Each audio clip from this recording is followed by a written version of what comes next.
recorded live at 4ZZZ Studios, Meanjin, Brisbane. On 102.1 FM. And broadcast across Australia on the Community Radio Network. You're listening to Zed Games. Zed Games brings you the best in gaming news, reviews, community and culture. Want to reach out? Share your hot take? Or do you just want to share your favourite game? Find us on socials at Zed Games AU.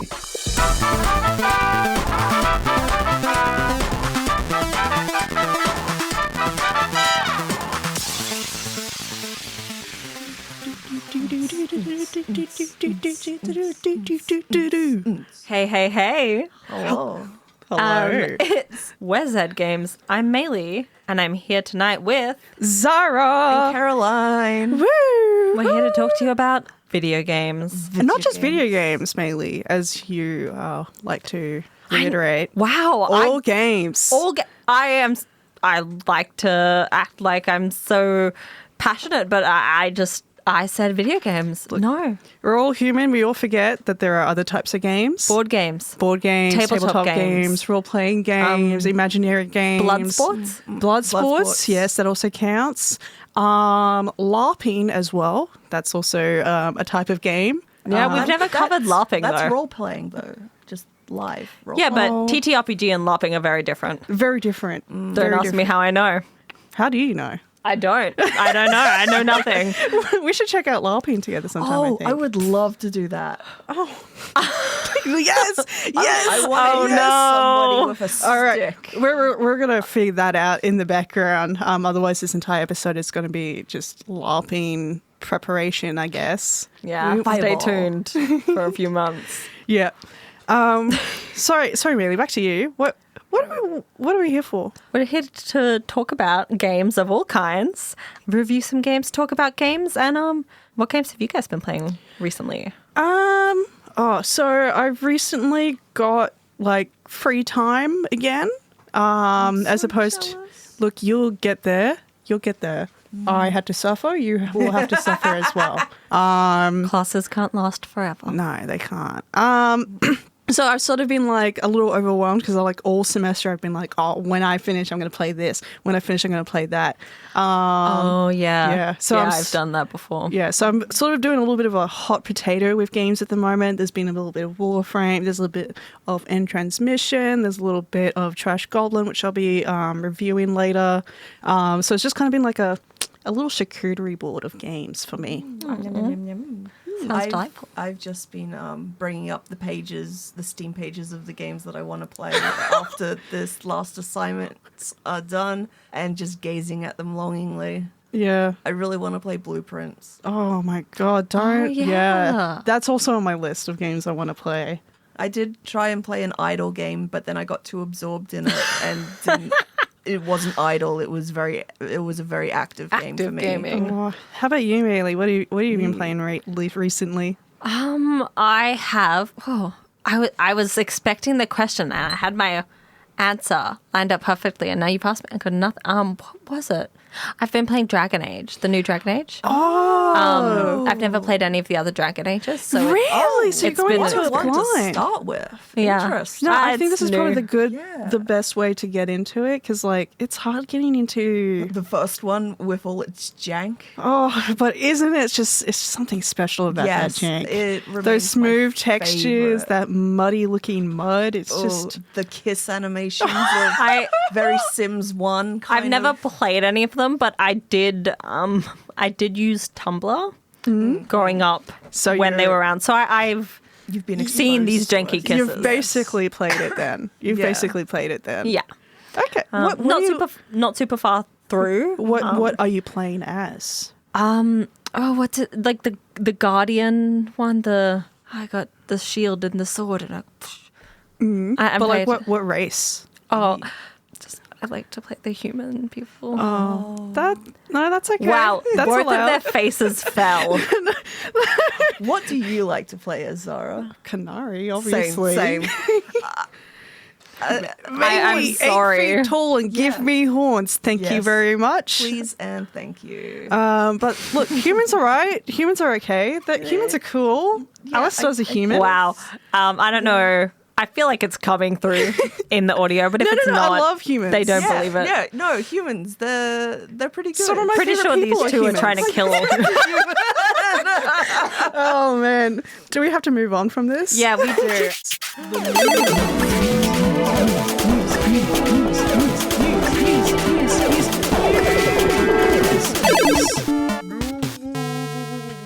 Now, are you in the mood for news? I'm always in the mood for news. Oh, okay. We didn't need the music then. Okay. But it always helps. Yes.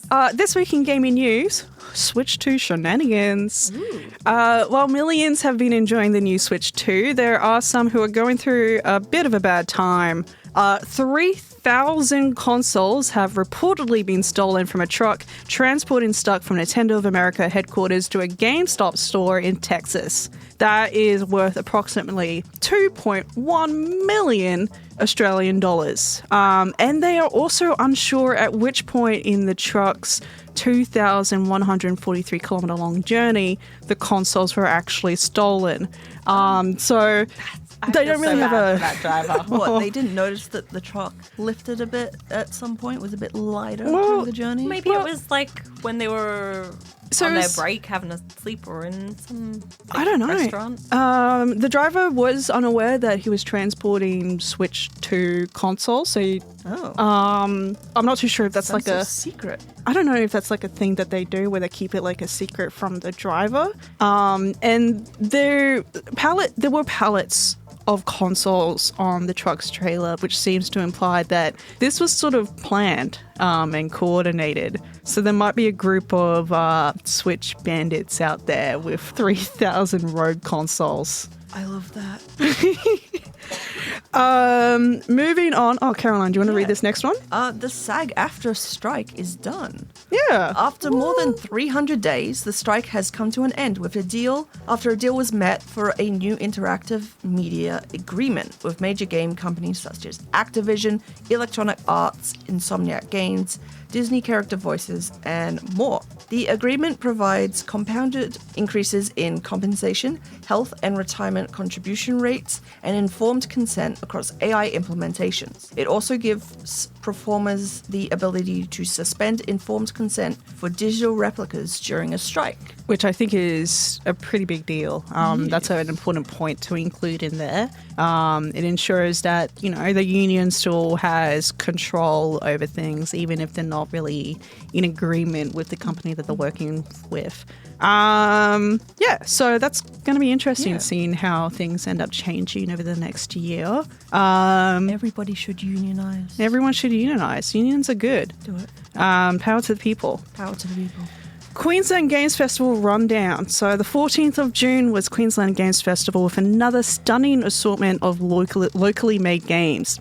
There is so much to cover.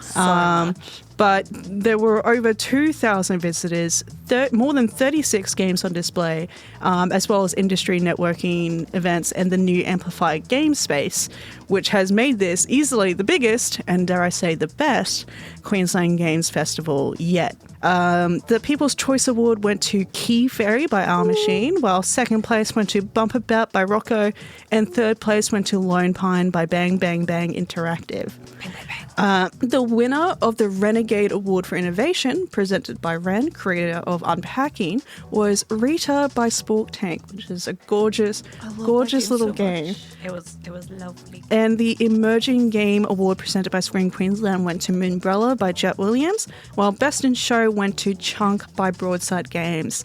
That is the same team who made Bears in Space. So it was kind of really fun to see something that wasn't Bears in Space at the Queensland Games Festival.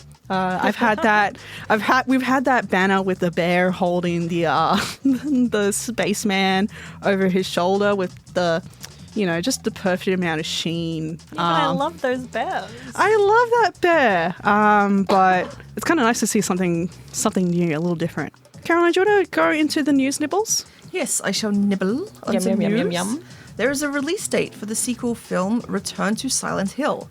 We should be expecting the third Silent Hill movie to release on the 23rd of January, 2026. There was 2 other Silent Hill games? Not games? Sorry. Yes, there's a lot of Silent Hill games. Movies. But movies, yes. My apologies. I remember the first one. I didn't realize there was a second one. That's one sort of snuck by. Have you seen the first one? I have not. I've still need to play it. I've not played any of the games, and I've not seen any of the movies. From what I understand, it is pretty much just identical to Silent Hill. So you play Silent Hill, you've watched it. Oh, so a lot of fog. Yeah. Yeah. Yeah. The developer behind Zahra, Radiant Echoes, which raised 520,000 thank you. Australian dollars on Kickstarter, has announced that the studio will be shutting down and the game won't be released.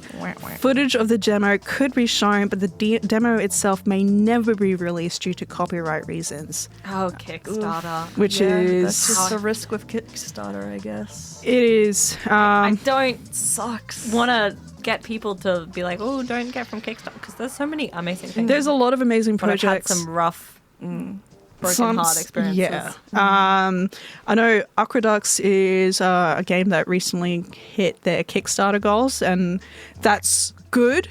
I'm glad to see a success story, but it's always a little sad when you hear about stuff like this. Yeah. How about some upcoming games, Caroline? Yes, we have on June 19th Become the Moon on PC, Rado remastered for what looks like pretty much everything, Rematch for the PlayStation 5, Xbox Series X and S and PC, and Through the Nightmares PlayStation 5, everything basically. And on June 24th we have Shuffle Tactics for PC. Nice. And I think that's it this week in gaming news. I was going to play the news, but that was the sting, but that was pretty good. No, do the sting. Okay. I liked yours better. Thank you. No, I like the boops. The boops better. The boop's always good. To celebrate 50 years of 4ZZZ, we're calling on all our Zedders to get involved. As we recognize all the great art and design that has been a part of the station, we are asking for you to create a Zed. With Dissident Design Studio in cahoots, we are calling for a Zed created in any medium, dashed off, or painstakingly constructed to be a part of our celebrations. Let's build a visual celebration together from the ground up. Submit a Zed and it could end up anywhere. Head to 4zzz.org.au to find out more and submit your Zeds. Hey, hey, hey.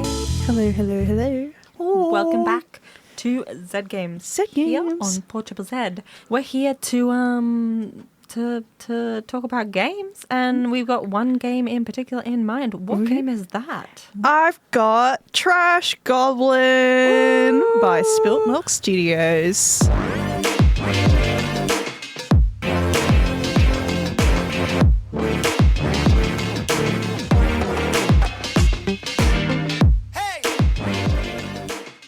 I am knackered, exhausted. My brain feels like it's at 9%. Students and professionals everywhere know the feeling. Yeah. It's end of financial year. We've had a absolute flurry of games recently. Let's chill out a bit. Let's chill out a little bit. So today I bring you Trash Goblin by Spilt Milk Studios. It's a shop simulator that'll have you uncovering trinkets and preparing them for sale. Everyone needs a trinket sooner or later. Just because the trinket was trashed at some point does not reduce its value, especially after being cleaned. The game loop is pretty simple.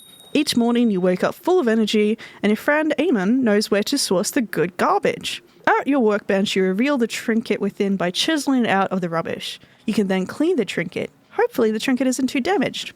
At the customer bench, a customer might appear looking for a specific trinket. If you happen to have one on hand, you clean it up and offer it to the customer, who will make an offer of gold for it. If you don't have the desired trinket, you can rummage through the garbage until you reveal one. The customer gets a trinket they need, you get some gold, and you have a reason to keep accepting rubbish. That's reduce, reuse, recycle, baby. You can only do so many actions before you need to rest in your personal space.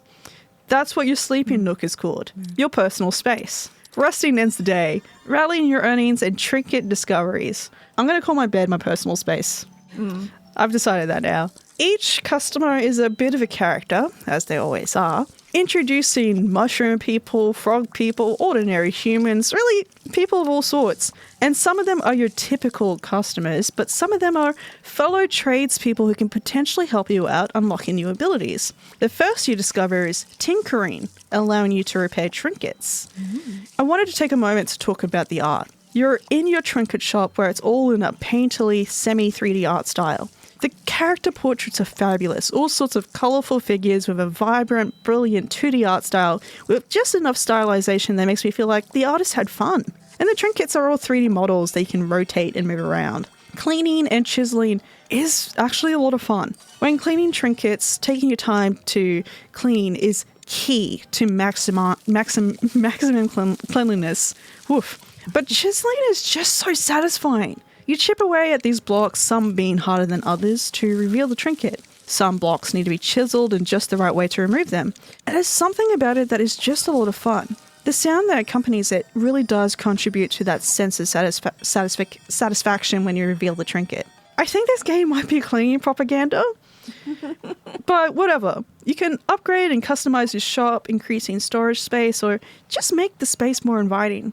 Eamon always checks in, and the dialogue and interactions you can get is just a little bit silly and a little bit sweet. So if you're feeling drained and need to retreat to your personal space, you might want to check out Trash Goblin on Steam. It does have a demo that you can try out before deciding to commit to the trash life. But I welcome you to join me.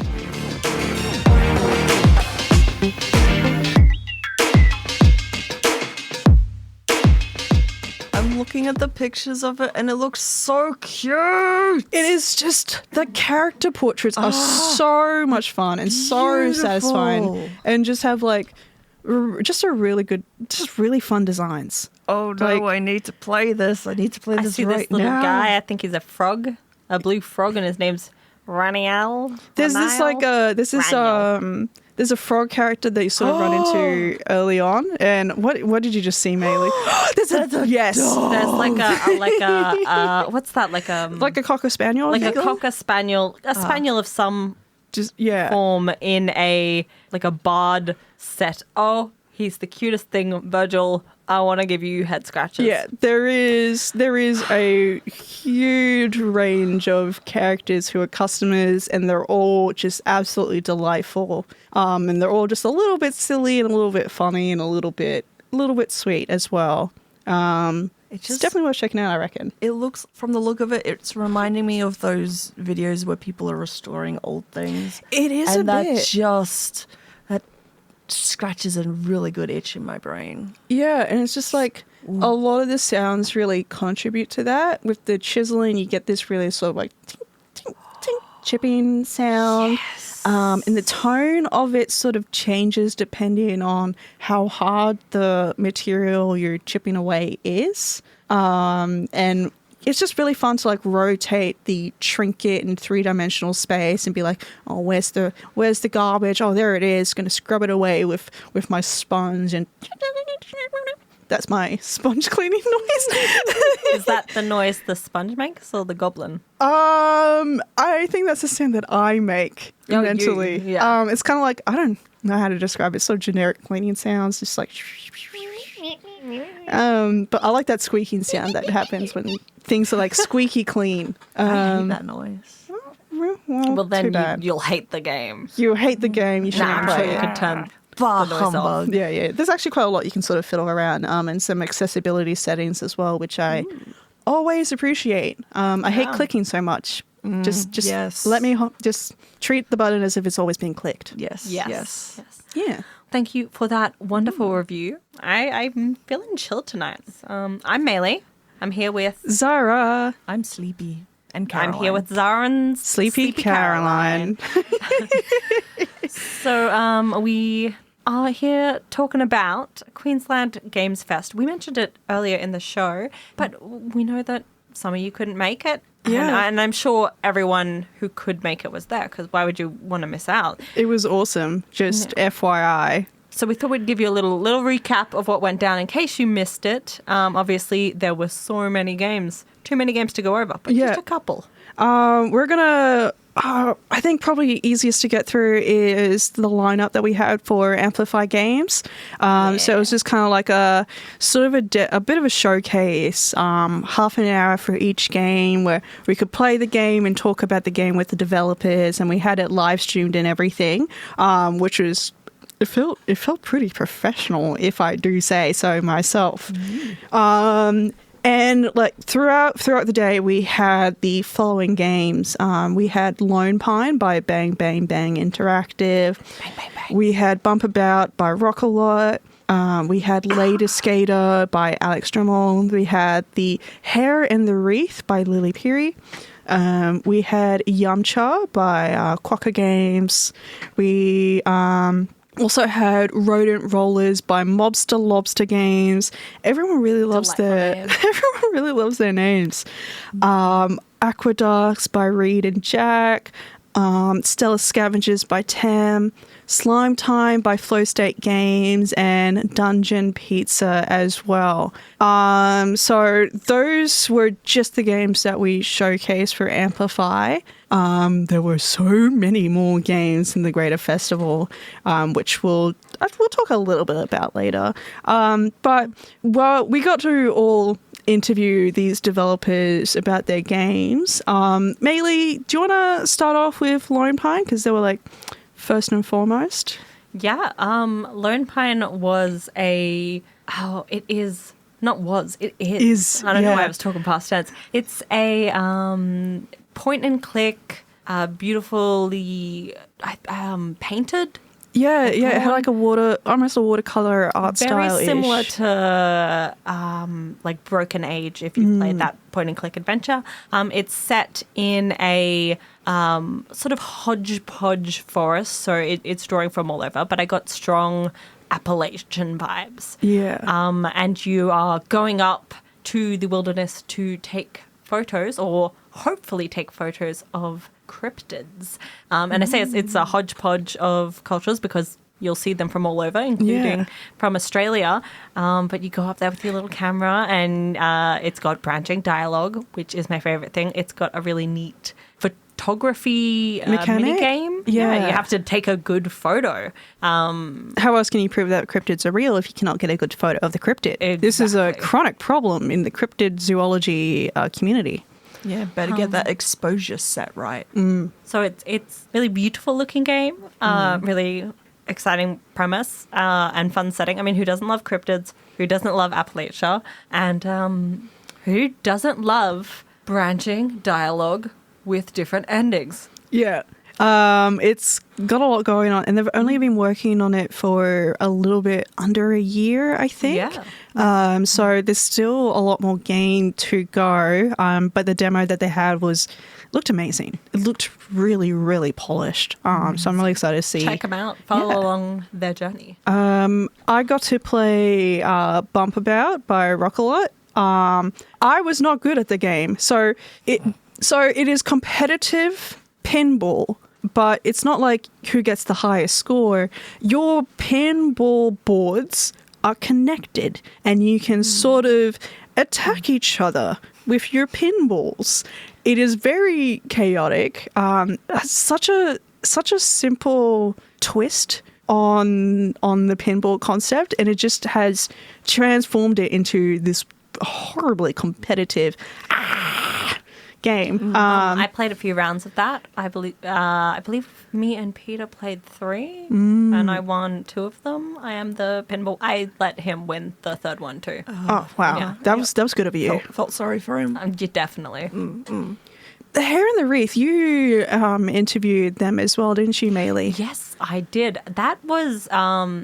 It's also sort of a game with a really stunning visual art style, and that makes sense because the woman behind it, Lili Piri, is a visual artist, and she's always wanted to make like a children's picture book, and she decided to sort of make a game that is the picture book, and it's this really neat puzzle adventure going through like a puppet paper theater. Yeah, it was a bit like a paper theater kind of thing.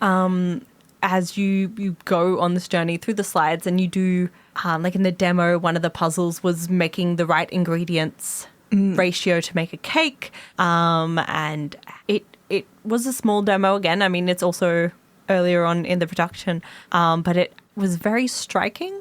Like, it was very different to a lot of what you see. Yeah.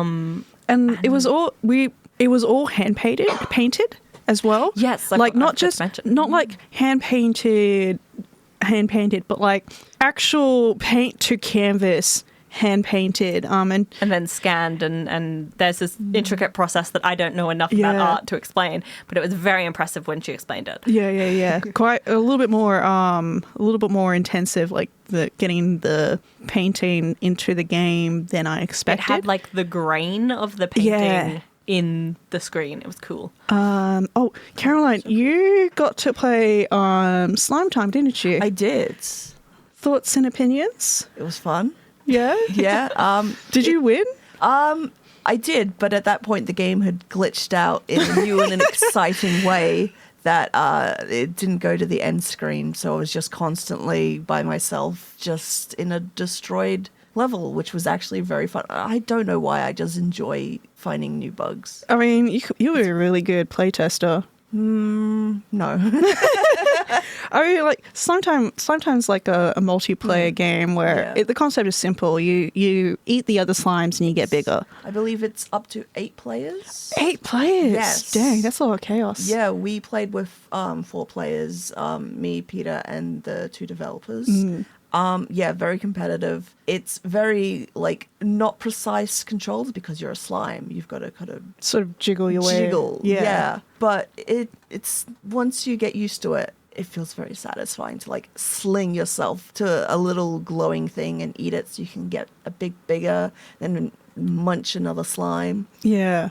I did not like getting munched. No, I did that a lot. Yeah. Very fun being the muncher. Yes. Speaking of munching, Dungeon Pizza. We got to play that as well. Yes, to really sort of round off the day. That was a lot of fun. Really cute. Yeah. I love the characters that they have. They've got these really charming characters who bring you creatures from the dungeon, and then you turn them into pizza ingredients. Pizza, and it's like a little Cooking Mama style mini games where you form dough, twist it, make it into a pizza base, and then add the toppings, and then Bob's your uncle, it's a pizza. Yeah, and there's a sourdough monster in the basement as well, which yes. is, I think everyone should have a sourdough monster that lives in the basement. Yes. So that's a little bit about Amplified Games. Maylee, there was a game that you were really excited about that was shown at the Queensland Games Festival. Did you want to give them a little shout out? Yeah, I would. I would like to give a little shout out to Isle of Feathers. So they are a board game who's been there the last few years. Yeah. And I love a board game. Don't listen to what Maylee earlier in the show said. We're here for all forms of games. And it's a bird-themed, you're building islands. I want to go into it. I can't go into it because we actually don't have enough time. Late in the hour. But I highly recommend, as I do with all the games you mention, go and check them out because they're looking to launch their Kickstarter soon to get into production. And I have felt these pieces. I've played the game multiple times as they've developed it. It's looking really good, really well produced, and it's a good time. That is Isle like ISLE, Isle of Feathers. Isle of Feathers. And I like it, and I'm like genuinely afraid, like a phobia of birds, and I still really like this game. Is that good? What a powerful review. It's like when people are like, me. "Oh, I'm scared of spiders, but I really liked webbed." You know? Yeah. I am also scared of spiders. Not a phobia, but scared of spiders. Liked web. Good game. Yeah. So I think we better head off. We got too excited. But Maylee, I just want to keep talking about games. Well, we'll be back next week. Yay! For more games. More game and good times. Yes! Yay. Yes! And the week after that, and the week after that, and the week after that. And until the end of time. Until the world ends. Or until games stop, I guess. But that's never going to happen. Ooh, knock on wood. See you next time. Thanks for listening to Zed Games. If you'd like to listen to more, you can find us on the Community Radio Plus app. Or find us on socials at ZED Games AU. See you next time.